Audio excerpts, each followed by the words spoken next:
Hello friends, this is Gautam Sharma and welcome to GS tutorial. आज का जो हमारा टॉपिक है वह संस्कृति और समाजीकरण। तो ये वीडियो बहुत ही इंटरेस्टिंग होने वाला है, तो लास्ट तक ज़रूर देखें। फर्स्ट क्वेश्चन हमारे माइंड में आता है, कल्चर क्या होती है? भाई व्हाट इज़ कल्चर? संस्कृति क्या है? संस्कृति वही चीज़ होता है जो चीज़ भी हम अपने सोसाइटी में रह के कुछ सीखते हैं, नया चीज़।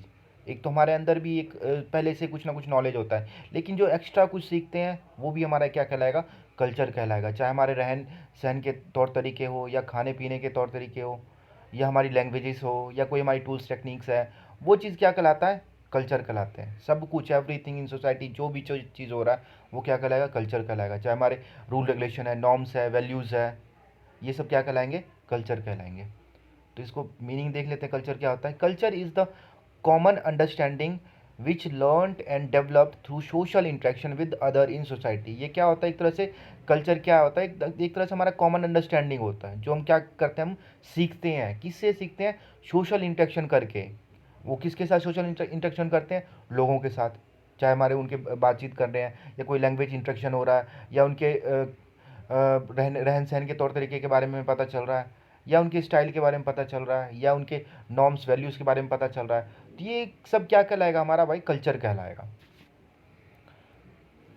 We learn and we learn the use of tools and techniques through interaction with others. हम जो चीज़ भी सीखते हैं वो कैसे सीखते हैं? इंटरेक्शन के थ्रू। जो भी टूल्स टेक्निक्स है, जैसे कि अगर हम किसी के साथ एंगर हो रहे हैं, या सैड हो रहे हैं, या हैप्पी हो रहे हैं, जो भी फीलिंग्स वगैरह है वो सब हम कहाँ सीखते हैं? लोगों से सीखते हैं। तो वो क्या कहलाएगा? हमारा कल्चर ही कहलाएगा भाई। डेफिनेशन की बात कर लेते हैं। ईबी टेलर ने कहा था भाई, कहते हैं कि culture that complex whole which includes knowledge, believe, art, morals, law, custom and any other capabilities and habits acquired by man as a member of society. भाई इनके अकॉर्डिंग कहता है कि भाई जो संस्कृति हमारा है ना, वो सब कुछ है। जो हमारी ज्ञान है, विश्वास है, कला है, मोरल्स है, लॉ और कस्टम है, ये सब हमारी क्या कहलाता है भाई? कल्चर कहलाती है, संस्कृति कहलाती है। जो चीज़ भी है सब कुछ आ जाता है कल्चर में हमारी। फिर उसके बाद मलिनोस्की कहते हैं, मलिनोस्की इन्हें फंक्शनल स्कूल ऑफ एंथ्रोपोलॉजी का फाउंडर भी कहा जाता है। ये कहता है कि भाई संस्कृति मेरे अनुसार है, ये चीज़ है। संस्कृति क्या है मेरे अनुसार? संस्कृति में विरासत में मिली कलाकृतियाँ, समान तकनीकी प्रक्रिया, विचार, आदतें और मूल्य शामिल होती है। ये बोलते हैं कि संस्कृति में क्या शामिल होती है? जो हमारी कलाकृतियाँ हैं, आर्टिफैक्ट्स हैं, ये कहाँ से मिलते हैं? हमें विरासत से मिलते हैं, इनहेरिटेड से मिलता है। जो गुड्स है, सामान्स वगैरह कुछ मिल जाए, वो भी हम क्या कह सकते हैं? टेक्निकल प्रोसेस, जो हमारी आइडियाज़, हैबिट्स और वैल्यूज़ है, ये सब क्या होती है? कल्चर होती है। ये मलिनोस्की साहब यही कहते हैं भाई। Culture is the system of knowledge shared by a relatively large group of people. ये क्या है? एक तरह से ज्ञान का सिस्टम है, ज्ञान का तौर तरीका है। वो उसे क्या करते हैं? शेयर्ड करते हैं एक ग्रुप से दूसरे ग्रुप के साथ। Culture is the sum of total of the learned behaviour of a group of people that are generally considered to be the tradition of the that people and are transmitted from generation to generation। ये क्या होता है? जो चीज़ भी सीख लेता है एक समाज में, जितना भी वो चीज़ लर्न किया, उसको क्या करता है? एक जनरेशन से लेके दूसरे जनरेशन में ट्रांसमिट करता है, उसको प्रसारित करता है, आगे बढ़ाता है।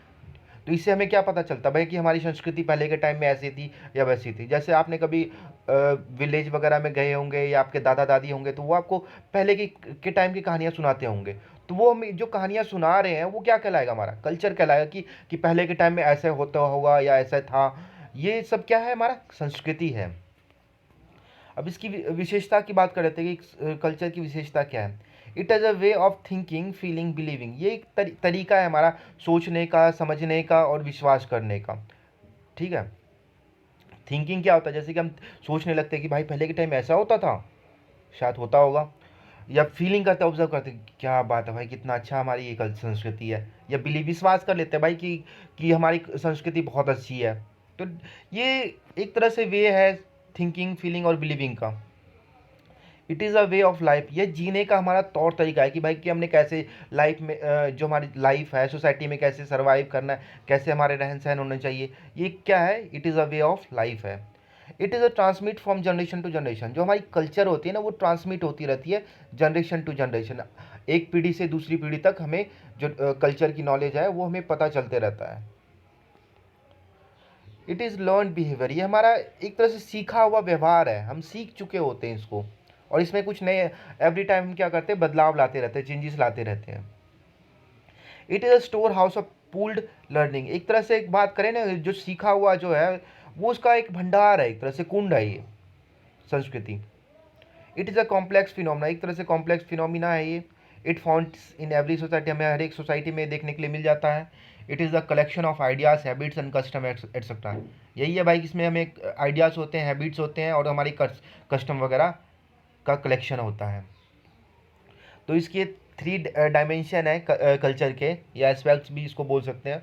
तो कॉग्निटिव है, नॉर्मेटिव और मटेरियल है। तो कॉग्निटिव भी बात कर लेते हैं, कॉग्निटिव एस्पेक्ट्स ऑफ कल्चर क्या होती है। कॉग्निटिव का मतलब होता है कि जो हम ज्ञान से लेते हैं, जो हमारी जो इनर जो नॉलेज है उसके भी यहाँ पे होता है कि भाई हमारी संस्कृति उसके बेसिस पे कैसी है। बोलते हैं कॉग्निटिव मीन्स नोइंग, परसीविंग और कंसीविंग एन एक्ट। कॉग्निटिव क्या है, इसका मतलब कि हम किसी चीज़ को जानना, समझना और उसको धारण करना, कि जो हमारी कल्चर है, कि सबसे पहले उसको क्या करेंगे, हम समझेंगे कि है क्या चीज़, समझेंगे उसको, सॉरी, सबसे पहले हम क्या करेंगे, उसको जानेंगे, फिर उसको समझेंगे, और उसको बाद क्या करेंगे, धारण करेंगे। हमें अच्छा लगेगा तो उसको अपनाएंगे, नहीं अच्छा लगेगा तो नहीं अपनाएंगे। तो ये क्या बोलता है भाई, कॉग्निटिव मतलब ये होता है जब हम अपने नॉलेज से लेंगे, अपने ज्ञान से लेंगे, अपने बुद्धि से लेंगे, तो क्या कहलाएगा, हमारा हमारा कॉग्निटिव एस्पेक्ट कल्चर कहलाएगा। Cognitive culture refers to understanding how we make sense of all the information coming to us from our environment। इससे हम कॉग्निटिव से क्या होता है भाई, संज्ञानात्मक संस्कृति से क्या होता है, जो हमारी समझ को संदर्भित करती है, जो हमारी अंडरस्टैंडिंग है उसको संदर्भ करता है, कि हम अपने जो वातावरण है, पर्यावरण है, उससे हम हमारे पास आने वाली सभी सूचनाओं को कैसे समझते हैं, कैसे उसको डील करते हैं, कैसे उसको अंडरस्टैंड करते हैं। तो ये कौन डील करेगा, हमारा कॉग्निटिव एस्पेक्ट डील करेगा। आगे चलते हैं हम इन लिटरल सोसाइटीज़ की बात करते हैं, जो मतलब पढ़े लिखे सोसाइटी है, वो उनको कैसे हमें कल्चर के बारे में पता चलता है कि भाई संस्कृति पहले कैसी थी, वैसी थी, वो हमें कैसे पता चलेगा। जो लिटरल सोसाइटी है, लिटरल मतलब जो पढ़े लिखे लोग हैं, उनको कैसे पता चलता है, उनको पता कैसे चलता है, बुक्स के थ्रू पता चलता है, या डॉक्यूमेंट्स वगैरह है, या प्रिजर्व्ड इन लाइब्रेरीज, कुछ तथ्य हमारे लाइब्रेरी में मिल जाते हैं, या इंस्टीट्यूशंस है वहाँ से पता चलता है, और आर्चिव्स, अभिलेखागार, मतलब इन सब जगह से हमें हमारी संस्कृति के बारे में पता चलता है। वहाँ से हम क्या करते हैं, नॉलेज लेते हैं, फिर आगे टू जनरेशन प्रोवाइड करते हैं। और जो इन नॉन लिटरेट सोसाइटी होते हैं, जो पढ़े लिखे नहीं होते, वो क्या करते हैं, वो उनका मेन काम क्या होता है भाई, कि वो जो कहानियाँ वगैरह सुनाते हैं, कि ऐसे के टाइम में ऐसे लेजेंड थे, वो ऐसे काम करते थे। तो इससे क्या होता है कि मतलब कि एक तो पढ़े लिखे वाले हैं, वो बुक्स के थ्रू या कोई उनको चीज़ मिल गया, या कॉलेज वगैरह, इंस्टीट्यूशन वगैरह, स्कूल वगैरह जा रहे हैं तो वहाँ से पता चल रहा है। लेकिन जो नॉन लिटरेट सोसाइटीज़ होती है, वो कहानियों के थ्रू कल्चर को ओरली रूप से ट्रांसमिट करते हैं, एक जनरेशन से दूसरे जनरेशन बांटते हैं। अब नॉर्मेटिव एस्पेक्ट ऑफ कल्चर की बात कर लेते हैं। नॉर्म मीन्स मतलब कि रूल्स को कंडक्ट करना होता है। नॉर्मेटिव मतलब क्या हो गया, रूल्स को कंडक्ट करना होता है, कि कैसे रूल रेगुलेशन चलाया जाना चाहिए। It's consist folk veg, mores, custom, convention and laws. ये क्या क्या कंसिस्ट करता है, फोक वेज करते हैं, मोर्स करते हैं, कस्टम्स हमारे होते हैं, जो कन्वेंशन वगैरह जो होते हैं, एंड लॉस वगैरह होते हैं, उसको कंसिस्ट करता है, उसको धारण करता है। आगे बात करते हैं, these values guide the social behaviour of the individual in different circumstances. जो वैल्यूज़ है हमारे, ये folk veg, mores, custom, convention and laws, ये क्या करते हैं, हमें गाइड करता है कि हमने समाज में कैसे बिहेव करना है, वो डिफरेंट डिफरेंट सर्कमस्टेंस में कैसे हमने बिहेव करना है, कहाँ पे हमें उदास होना है, कहाँ पे हमें खुश होना है, कहाँ पे हैप्पी होना है। तो ये सब क्या कौन शो करेगा, हमारा नॉर्मेटिव एस्पेक्ट ऑफ कल्चर करेगा। तो आगे हम चलते हैं, difference between law and norms. Laws and norms की बात कर लेते हैं, कि भाई नियम और जो नॉर्म्स है उसमें क्या डिफरेंसेस है। नॉर्म्स जो होते हैं वो इम्प्लिसिट होता है, मतलब हमारे अंदर ही निर्मित होती है, हम फील करते हैं। जैसे रूल्स हो गया, लॉ रूल्स वगैरह की बात कर लेते हैं।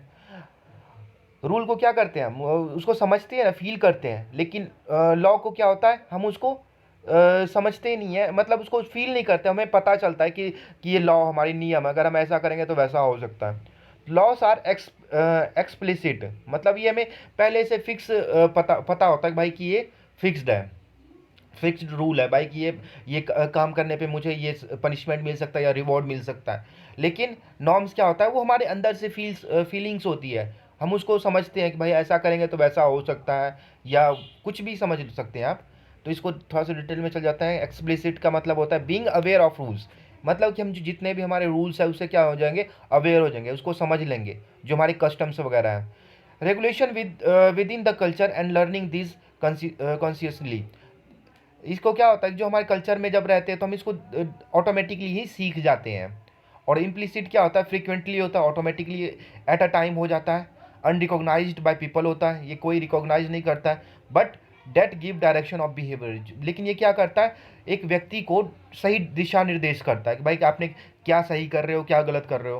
कई बार होता है ना कि कई बार होता है कि हाँ घर में पैसे रखे होते हैं मम्मी पापा के, लेकिन हमारे मन में आता है कि नहीं भाई हमने इसको नहीं उठाना, ये चीज़ गलत है, मांग लूँ इससे, बेटर ये होगा कि मैं उससे मांग लूँ। तो ये क्या होता है, हमारे इम्प्लिसिट नॉर्म्स होते हैं कि खुद को ये फील हो कि भाई ये चीज़ गलत है या ये चीज़ सही है।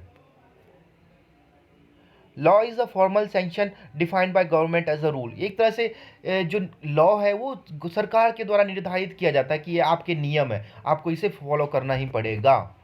Law are applicable to the whole society and violation of the law attracts penalties and punishment, जो लॉ क्या होता है कि पूरे सोसाइटी पे एप्लीकेबल किया जाता है, इसको निर्धारित किया जाता है कि भाई ये पूरे सोसाइटी पे, ये नहीं कि किसी एक पर्टिकुलर पर्सन के लिए लॉ बनाया गया, ऐसा नहीं है। लॉ जो है, कानून है, वो क्या होगा, सभी व्यक्ति के लिए एक समान होगा, ठीक है। और इसको जो वायलेंट करेगा, जो इसको तोड़ेगा, उसे क्या मिलेगा, या तो पेनल्टीज उसको दिया जाएगा या पनिशमेंट दिया जाएगा। जैसे आपने कई बार देखा होगा कि कई बार क्या होता है, रोड पे गाड़ी चला रहे होते हैं और हम रेड लाइट क्रॉस कर देते हैं, तो आगे क्या होता है, पुलिस वाले खड़े होते हैं तो वो हमें पकड़ लेते हैं, तो इसके बेसिस पे क्या करते हैं, वो पेनल्टीज देते हैं, चालान काटते हैं, या पनिशमेंट भी दे सकते हैं। या कोई चोर चोरी कर रहा है, उसको पकड़ लिया, तो उसको पनिशमेंट के तौर पे पहले तो सोसाइटी से मारपीट लगता है, फिर उसका पुलिस उसको पकड़ के ले जाती है, फिर उसको सजा देते हैं। तो यही बोल रहा है कि जो वायलेंस करेगा, वायलेशन करेगा, नियम को तोड़ेगा, उसे क्या करेगा, पनिशमेंट देगा या उसको पेनल्टीज दिया जाएगा। Law are universally accepted while norms are varying according to status, जो हमारे नियम है, कानून है, वो क्या कहते हैं, यूनिवर्सल रूप से एक्सेप्टेड किया गया है, जो लेकिन नॉर्म्स है वो स्टेटस के अकॉर्डिंग वेरिंग किया जाता है, उसको अपनाया जाता है। Material aspect of culture, material की बात कर रहे थे कि जो हमारे मटेरियल एस्पेक्ट ऑफ कल्चर कौन कौन से होते हैं। It refers to tools, technologies, machine, buildings and modes of transportation as well as instrument of production and communication. जो मटेरियल एस्पेक्ट ऑफ कल्चर है, ये हमारे क्या चीज़ है, जितने भी हमारे टूल्स, टेक्नोलॉजीज़ है, या मशीन्स वगैरह है, या हमारी बिल्डिंग्स वगैरह है, या मोड्स ऑफ ट्रांसपोर्टेशन है, जो हम एक जगह से दूसरी जगह पे जाते हैं, या हम इंस्ट्रूमेंट की बात कर लेते हैं जो जिससे हम प्रोडक्शन करते हैं, या कम्युनिकेशन की बात कर लेते हैं, ये सब हमारी क्या कहलाएंगे, हमारी मटेरियल एस्पेक्ट ऑफ कल्चर कहलाएंगे। तो इसमें दो चीज़ों के ऊपर बात करेंगे, एक मटेरियल और नॉन मटेरियल कल्चर की बात करेंगे। मटेरियल क्या होता है, जिसे हम छू सकते हैं, टच कर सकते हैं, उसको देख सकते हैं, तो वो हमारा क्या कहलाएगा, मटेरियल कल्चर कहलाएगा। Material culture includes all physical things, जो वही जैसे अभी आपको मैंने बताया, जो भी हम जिसे हम देख सकते हैं, समझ सकते हैं, कि ये ट्रैक्टर है, ये पेन है, ये पेंसिल है, ये किताब है, ये टेबल है, या ये कपड़े हैं, ये खाना है, तो वो क्या कहलाएगा, मटेरियल कल्चर कहलाएगा। और जो नॉन मटेरियल कल्चर क्या होता है, non material culture includes non physical things such as rules, mores, belief etcetera. अब देख, जैसे कि अब यहाँ पे क्या होता है, क्या हम रूल्स को देख सकते हैं, क्या उसको क्या करते हैं, हम फील करते हैं, ऑब्जर्व करते हैं कि भाई ये हमारे नियम है, ये हमारे कानून बनाए हैं। तो वही है क्या कि मतलब कि नॉन मटेरियल जिसे हम ऑब्जर्व करें, महसूस करें, फील करें, तो वो क्या कहलाएगा, हमारा नॉन मटेरियल कल्चर कहलाएगा। तो ये आपको समझ में आ चुका होगा। नहीं आएगा तो कमेंट बॉक्स में लिख दें कि ये सर समझ में नहीं आया, तो मैं दोबारा समझा दूंगा। कल्चरल लैग की बात कर लेते हैं, सांस्कृतिक पिछड़ापन की बात करते हैं, या संस्कृति जो हमारी पीछे रह जाती है, या अलगाववाद, संस्कृति अलगाववाद भी इसे हम कह देते हैं। तो संस्कृति पिछड़ापन क्या होता है, ये रैपिड चेंज इन मटेरियल और non material aspects lagging behind lead to cultural lag. ये क्या होता है, रैपिड चेंज होता है, एक लगातार चेंज होता रहता है, ठीक है, किस में होता है, मटेरियल और नॉन मटेरियल एस्पेक्ट्स में, दोनों ये मटेरियल और जो नॉन मटेरियल एस्पेक्ट है उसमें एक रैपिड चेंज होता है। या क्या होता है, कई बार की जो मटेरियल कल्चर है उसमें ज़्यादा डेवलपमेंट हो जाता है और नॉन मटेरियल में नहीं डेवलपमेंट हो जाता है, तो इसको क्या कहते हैं हम, सांस्कृतिक पिछड़ापन कहते हैं, कल्चरल लैग कहते हैं। तो इसका दूसरा मीनिंग भी समझ लेते हैं। एक इससे क्या कहते हैं, cultural lag is the gap between material and non material culture. ये क्या है, मटेरियल और नॉन मटेरियल जो कल्चर है उसका गैप कहलाता है, उसके जो अंतराल रह गया है उसे क्या कहेंगे हम, कल्चरल लैग कहेंगे या सांस्कृतिक पिछड़ापन कहेंगे। अंडरस्टैंड। चलिए आगे बढ़ते हैं। कल्चर एंड आइडेंटिटी की बात कर लेते हैं कि संस्कृति और हमारी पहचान क्या होती है। Identities are not inherited. जो हमारी पहचान है वो हमें विरासत में नहीं मिलती है। मिलती है क्या आपको, बताओ कोई। देखो अब कैसे मिलेगी, अगर एक बच्चा सोसाइटी में जन्म लेता है तो क्या उसको पहचान पहले से मिल गया भाई कि आप आईएएस हो, आप आईएएस आईपीएस हो, या आप टीचर हो, या डॉक्टर हो, नहीं ना। तो क्या करेगा, वो पहचान अपनी बनाएगा। कहाँ बनाएगा, एक सोसाइटी में बनाएगा। वो कैसे बनाएगा, जब रिलेशनशिप दूसरे के साथ जब हम संबंध बनाएंगे तो हमारी एक पहचान बन जाएगी कि हाँ मैं भाई हूँ, मैं बेटा हूँ, मैं स्टूडेंट हूँ, मैं टीचर हूँ। तो ये क्या होगा, जब हम दूसरे के साथ इंटरेक्शन करेंगे तो क्या हमारी बनेगी, एक आइडेंटिटी बनेगी। Every person in modern society plays multiple roles. एक जो सोसाइटी है, जो एक हमारी सोसाइटी है, उसमें क्या होता है, एक जो व्यक्ति होता है एक से अधिक रोल प्ले करता है। तो आपको रोल वाला मैंने एक चैप्टर, पिछला वाला जो चैप्टर है उसमें करवाया था, तो उसको एक बार बढ़िया से देख लिया। अगर अभी तक नहीं देखा तो आपको डिस्क्रिप्शन बॉक्स में मिल जाएगा, तो वहाँ पे आप एक बार दोबारा चैप्टर को रिवाइज कर सकते हैं, रोल प्ले का।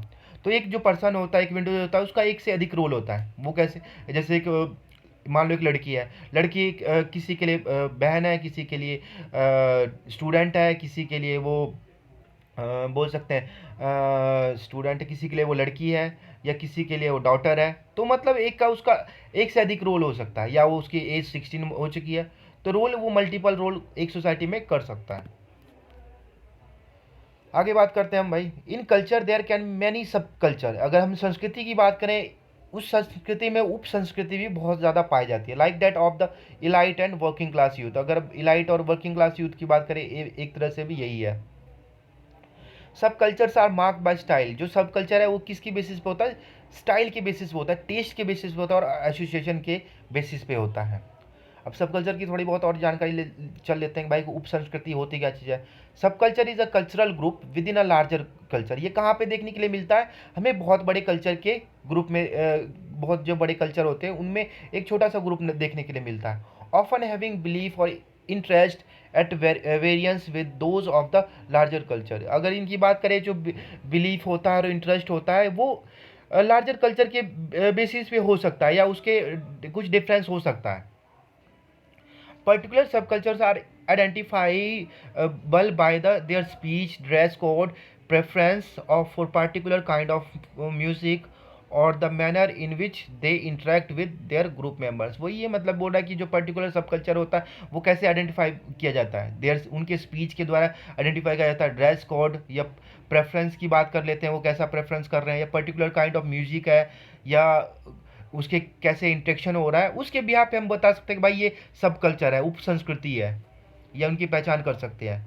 सब culture groups can also function as cohesive unit which imparts an identity to all group members. जो सब कल्चर होता है एक तरह से उनका कार्य क्या है, कोहेसिव यूनिट्स के बेसिस पे उनका कार्य होता है, और उसी के बेसिस पे हम उसे पहचानते हैं कि भाई ये इस ग्रुप का पर्सन है।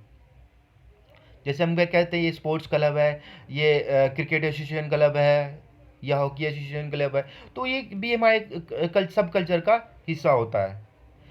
एंथ्रोसेंट्रिज्म की बात कर लेते हैं भाई, एंथ्रोसेंट्रिज्म क्या होती है। Ethnocentrism is a major factor in the division among members of different ethnicities. ये क्या होता है कि इसे हिंदी में क्या कहते हैं, प्रजाति केंद्रिता कहते हैं। तो ये विभिन्न जातियों के सदस्यों के बीच विभाजन का एक प्रमुख कारक है। मतलब इसको क्या करता है, डिवाइड करता है एक सोसाइटी को दूसरे सोसाइटी से। किसके बेसिस पे करता है, रेसिस के बेसिस पे करता है, रिलीजन ग्रुप के बेसिस पे करता है। ठीक है। It's the belief that one's ethic groups is superior to another. इसमें क्या होता है कि जो एक ग्रुप होता है वो दूसरे ग्रुप से सुपीरियर मानता है कि जो ये दूसरा समाज है वो मैं उससे काफ़ी बेटर हूँ। ये जो एंथ्रोसेंट्रिज्म में क्या होता है कि जो इसमें अपने आप को सुपीरियर मानता है किसके तुलना में, दूसरे सोसाइटी की तुलना में, कि मैं ही सबसे ज़्यादा इंटेलिजेंट हूँ, मैं मेरा ही सोसाइटी सबसे ज़्यादा डेवलप्ड है, मैं ही सब कुछ हूँ। तो ये एंथ्रोसेंट्रिज्म में थॉट आती है लोगों में। Ethnocentrism individual believes they are better than other individuals. वो क्या करते हैं, अपने आप को बेटर समझते हैं दूसरे की तुलना में। For reason based solely on their heritage, चाहे उनको विरासत में जो भी चीज़ मिला उसके बेसिस पे अपने आप को ज़्यादा बेटर मानेंगे। Clearly this practice related to the problem of both racism and प्रिजुडिसाइज।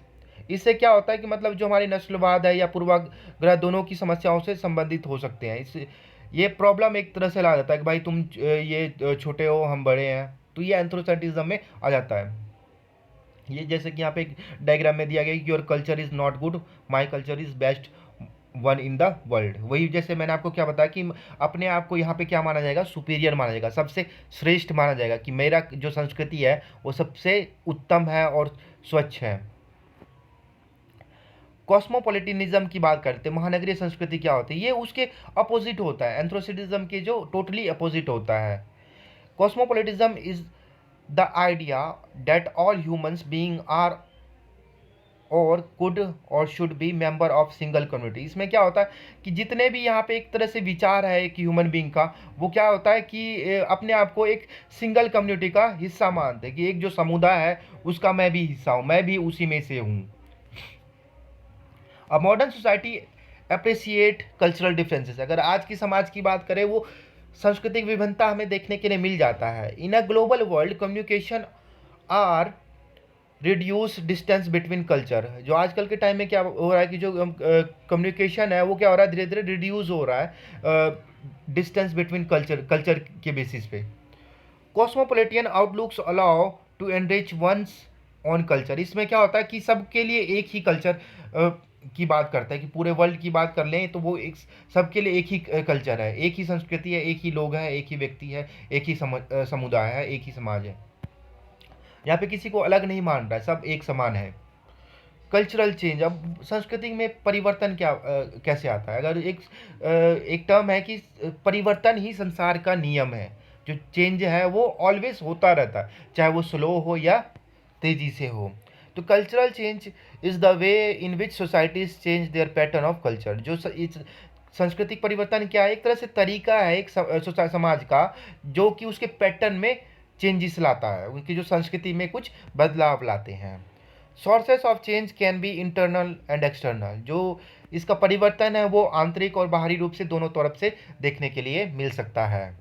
Internal factor क्या हो सकते हैं, new methods of farming, boosting agriculture production. Internal factor में क्या होगा कि हम फार्मिंग के नए नए मेथड्स अपना रहे हैं और एग्रीकल्चर प्रोडक्शन बहुत ज़्यादा तौर पे कर रहा है, तो ये हमारा क्या कहलाएगा, इंटरनल फैक्टर कहलाएगा। जैसे कि पहले के टाइम में क्या होता था एग्रीकल्चर में कि जो किसान लोग थे वो हल वगैरह या कस्सी वगैरह से खेती बाड़ी करते थे, लेकिन जैसे जैसे टूल्स टेक्नोलॉजीज वगैरह आए तो उनकी जगह पे क्या हो गया, ट्रैक्टर वगैरह आ गए, बहुत अच्छे अच्छे खाद वगैरह आ गए, तो इससे क्या हो गया, ज़मीन बहुत ज़्यादा प्रोडक्शन करने लगा। तो ये हमारे क्या हो गया, इंटरनल फैक्टर हो गया। और एक्सटर्नल फैक्टर क्या हो गया, जैसे वॉर हो गया या क्लोनिजेशन हो गया, तो ये हमारे एक्सटर्नल फैक्टर हो गए। जैसे वॉर वगैरह हो गया तो क्या होगा, युद्ध वगैरह होंगे तो बहुत सारे लोग मारे जाएंगे, जो वहाँ की सोसाइटी है वो तहस से नहस हो जाएगा।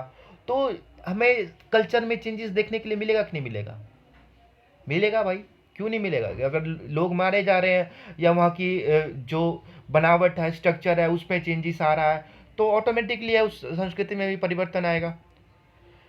Cultural change can occur through changes in the natural environment, contact with culture or process of adaptation। ये क्या होता है कि हमारे जो सांस्कृतिक चेंज है, परिवर्तन है, वो हमारे वातावरण में चेंजेस लाता है और एक नए वातावरण को अपनाता है। Culture is also change can be initiated through political intervention, technological innovation और इकोलॉजिकल ट्रांसफॉर्मेशन। ये किन की वजह से और चेंजेस आ सकता है? जो हमारे पॉलिटिकल इंटरवेंशन है, मतलब कोई दूसरे कंट्री पे रूल रेगुलेशन करने के लिए आगे, तो वहाँ की कल्चर पे भी इम्पैक्ट डलेगा। या टेक्नोलॉजिकल इनोवेशन हो गया, बहुत सारे टूल्स टेक्नोलॉजी बन गए, या इकोलॉजिकल ट्रांसफॉर्मेशन, इनके बेसिस पे हमारी संस्कृति में परिवर्तन आता है। अब सोशलाइजेशन की बात कर लेते हैं कि समाजीकरण क्या होता है भाई। समाजीकरण में क्या होता है, एक बच्चा जन्म लेता है समाज में, ठीक है। जब एक at the time of birth the human infant knows nothing about we call society और सोशल बिहेवियर। जब वो बच्चा एक समाज में जन्म लेता है, जैसे बच्चे ने जन्म ले लिया समाज में, तो उस टाइम उसके कुछ भी नहीं जानता है, कुछ नहीं समझता है, लेकिन उसके बावजूद भी वो समाज का हिस्सा होता है, वो समाजीकरण में आ जाता है।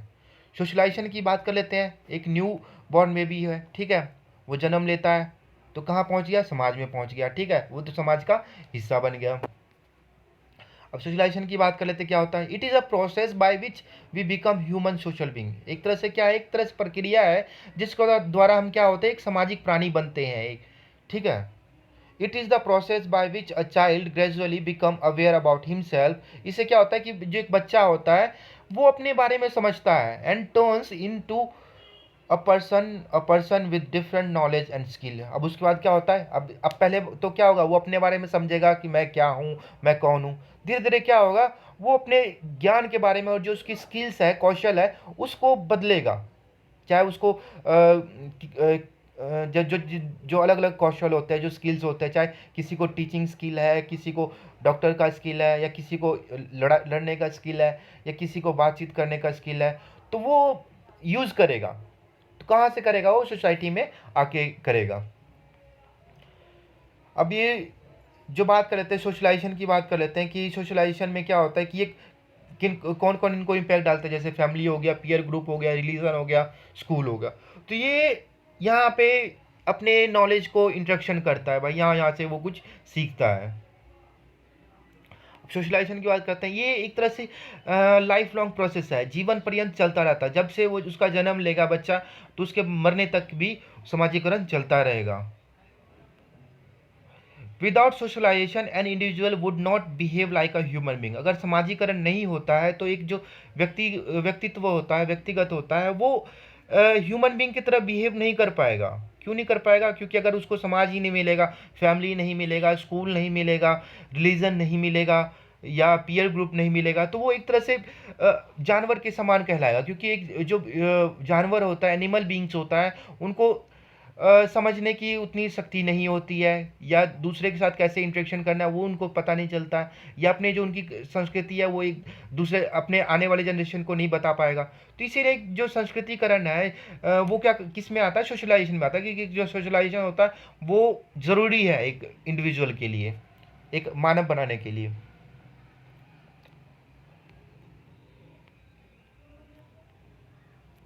Members of these groups and institution impose certain behavior norms and values on each member। और ये जितने भी हमारे किनशिप है, किन ग्रुप है, रिलीजियस है, लिंग्विस्टिक है, कास्ट है, फैमिली है, तो ये सब कौन इंटरेक्ट करेगा, बच्चा इंटरेक्शन करेगा इनके साथ, तो वहाँ से कुछ ना कुछ वो सीखेगा। एजेंसीज की बात कर लेते हैं कि समाजीकरण की एजेंसीज कौन कौन सी होती है। तो ये हमारी मास मीडिया है, फैमिलीज है, पीयर ग्रुप्स है, क्लास है, रिलीजन है, क्लब्स है, ऑर्गेनाइजेशन है, कास्ट, ये तो हमारे एजेंसीज हो गए। तो यहाँ से हमें देखो, एक जो बच्चा जब जन्म लेता है तो यहाँ से कुछ ना कुछ सीखता रहता है, फैमिली से भी कुछ सीखता है, पीयर ग्रुप से सीखता है, क्लासरूम से सीखता है, जो स्कूल वगैरह जब जाने लग जाता है, रिलीजन से सीखता है, क्लब्स वगैरह, जो कास्ट उसकी है उसके बिहार पे भी सीखते हैं। अब फैमिली की बात कर लेते हैं भाई। फैमिली क्या है, बोलते फैमिली में दो टाइप्स की फैमिली आते हैं, एक न्यूक्लियर फैमिली आती है और जॉइंट और एक्सटेंडेड फैमिली आ जाता है। न्यूक्लियर में क्या होता है कि parents are the key socialising agent. जो पेरेंट्स होते हैं एक तरह से सबसे मेन मुद्दा होते हैं कि एक उनको समाजीकरण बनाने के लिए, कि सबसे पहले जो बच्चा होता है अपने पेरेंट्स के साथ ही इंटरेक्शन करता है। फिर जॉइंट क्या होता है, इसमें क्या होता है, ग्रैंड पेरेंट्स आ जाता है, पेरेंट्स आ जाते हैं, अंकल, आंटी, कज़न, ये बहुत ही सिग्निफिकेंट रोल प्ले करते हैं एक समाजीकरण की प्रक्रिया में। अब देखो, अगर कोई प्रॉब्लम होता है तो यहाँ पे दादा दादी सब आ जाते हैं एक तरह से उनको मदद करने के लिए। Children pick up ways of behaviour characteristic of their parents और other in their neighbourhood and on community. जो बच्चे होते हैं वो क्या करते हैं, बिहेवियर को जल्दी से पिकअप करते हैं, उसको समझते हैं कि मैं घर में कौन कैसे बिहेव कर रहे हैं, तो उसी के आधार पे वहाँ पे बच्चा करने लग जाता है। पीयर ग्रुप में क्या होता है, friendship group of children of similar age. Peer group की बात का मीनिंग ये होता है कि सिमिलर एज, एक समान आयु के बच्चे को क्या कहा जाता है, पीयर ग्रुप कहा जाता है। तो इसमें क्या होता है, usually peer groups children are highly friendly and cooperative. इसमें क्या होता है, जो पीयर ग्रुप के बच्चे होते हैं एक तरह से फ्रेंडली होते हैं और कोऑपरेटिव होते हैं, एक दूसरे की समस्या को समझते हैं और उनकी तरह एक दूसरे की सोच भी एक दूसरे के साथ मिलती जुलती है। Peer relationship remain important through out a person's life. जो पीयर रिलेशनशिप है एक तरह से पूरे लाइफ में सबसे ज़्यादा इंपॉर्टेंट रोल प्ले करता है। It shapes individual attitude and behaviour. एक यही है जो पीयर ग्रुप उसके एटीट्यूड और जो बिहेवियर है उसको एक नया शेप प्रदान करता है। स्कूल की बात कर लेते हैं। स्कूल में क्या होता है, school is a formal socialising agency. जो स्कूल हमारी है वो एक तरह से औपचारिक समाजीकरण एजेंसीज हैं। There are formal curriculum and hidden curriculum. यहाँ पे हमें औपचारिक और हिडन करिकुलम देखने के लिए मिल जाता है, क्योंकि यहाँ पे हमें सब कुछ नॉर्म्स वैल्यूज़ वगैरह सिखाए जाते हैं। मास मीडिया की बात कर लेते हैं। अब मास मीडिया से हम कैसे इंटरेक्ट होते हैं। It is a essential part of our everyday lifes. अगर आजकल की बात करें तो हमें मास मीडिया सबसे ज़्यादा इम्पैक्ट डालती है, वहाँ से हम सब कुछ सीखते हैं। आजकल के टिकटॉक वगैरह हो गया, रील्स वगैरह हो गए, और भी कई सारे ऐप हैं, उनसे बच्चे इंटरेक्ट होते हैं, बहुत कुछ सीखते हैं। Both electronic and print medias are great importance. जितने भी हमारे इलेक्ट्रॉनिक या प्रिंट मीडिया बहुत ही ज़्यादा इंपॉर्टेंस होती है। इंटरनेट, टेलीविज़न, फिल्म एक्सेट्रा, ये हमारे कुछ एग्जाम्पल है मास मीडिया के। तो आगे चलते हैं हम। अदर सोशलाइजेशन एजेंसीज, जो हम इसके अलावा कौन कौन सी हमारी सोशलाइजिंग एजेंसीज है, रिलीजन है, कास्ट है, क्लास, क्लब, ऑर्गेनाइजेशन एक्सेट्रा। तो यहाँ से भी हम बहुत कुछ समाजीकरण का हिस्सा होते हैं, वहाँ से कुछ ना कुछ सीखते हैं। Thank you for watching. यहाँ पे हमारी वीडियो ख़त्म हो जाती है। तो होप सो आपको ये मेरी वीडियो बहुत अच्छी लगी हो। अगर लगी हो तो please like and share and comment करें और चैनल को सब्सक्राइब करें। Thank you so much.